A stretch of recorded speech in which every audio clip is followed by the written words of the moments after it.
The blast of the courier's horn sounded gaily across the fields. The post-riders were nearing the town of Scrooby on the Great North Road from London.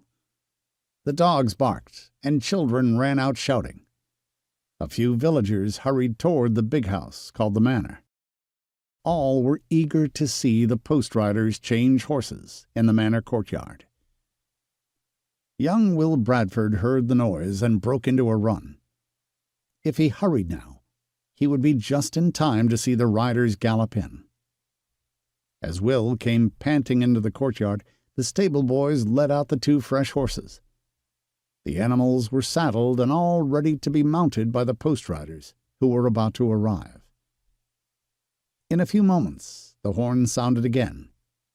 The 2 riders came pounding over the drawbridge on their lathering horses, and through the gate to the manor courtyard.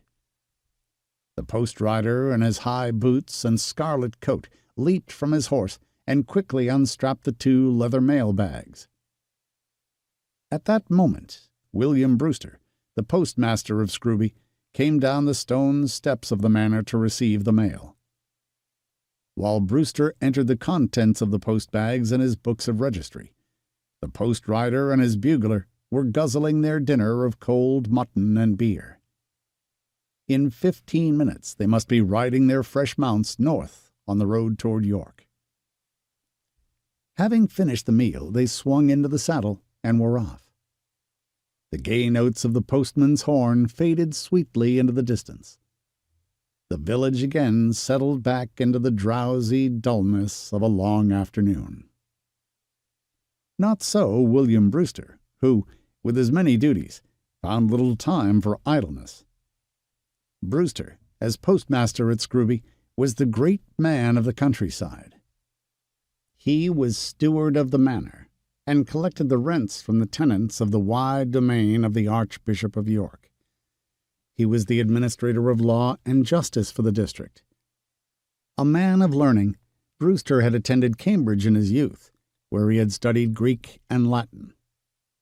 Later, in the service of Queen Elizabeth, he had accompanied one of her ambassadors on an important mission to the Low Countries. He had seen the great world, yet he had come back to this remote corner of England to be postmaster at Scrooby, where his father had held the same office. Although Brewster had moved among the great ones of his day, he was neither proud nor vain. He was respected by his neighbors for his wisdom and godliness. When a neighbor was sick or in trouble and needed the help of a friend, he knew that he could find it at the hands of the postmaster of Scrooby Manor. No one had felt the warmth of Master Brewster's kindness more than young Will Bradford, who looked to him almost as a father.